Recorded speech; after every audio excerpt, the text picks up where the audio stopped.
first start off with saying thank you to all the chiefs, captains, and sergeants who are here, as well as the friends and family of those that have joined us.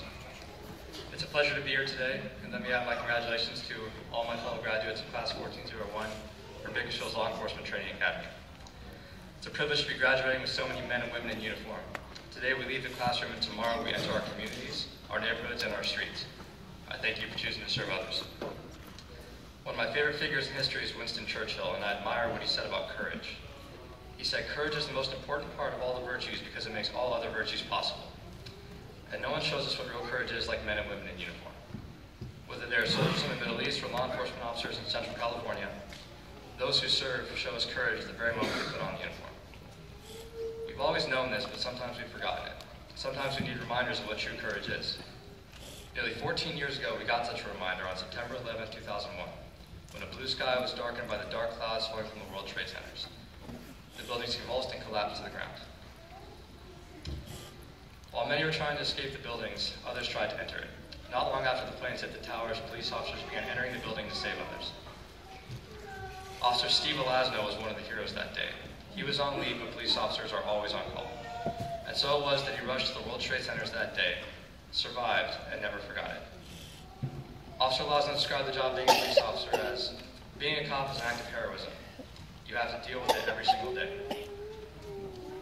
What's amazing about police officers like Officer Elasno is that they didn't find what they did to be amazing. They saw it as part of their job. Being courageous is the first requirement in any police officer's job description. Many people would think officers do not have any fear because they're courageous.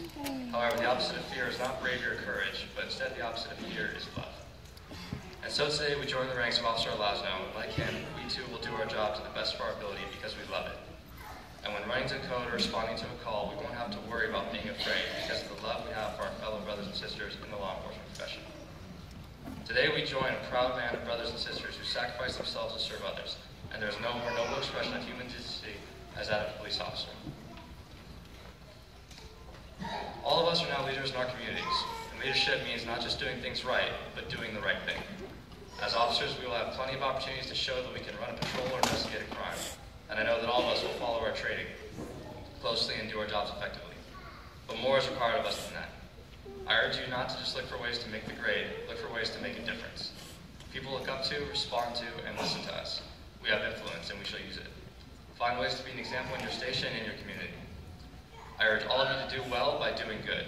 Don't just be great officers, be good people. Leadership means doing what is hard, and leadership means the willingness to take on big projects, tough assignments, and long hours. Are the risks greater for doing it this way? Of course, but so are the rewards.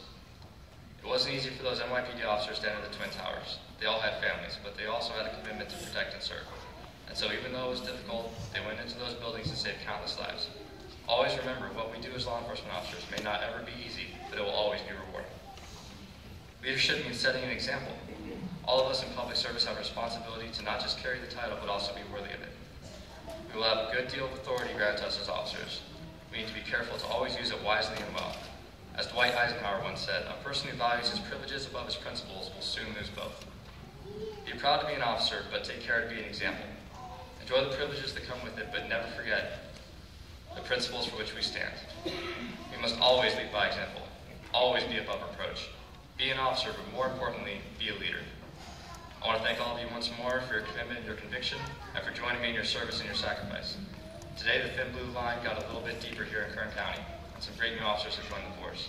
And our communities, our state, and our nation will be better, safer places thanks to all of you. My fellow officers, I thank you, and I congratulate you.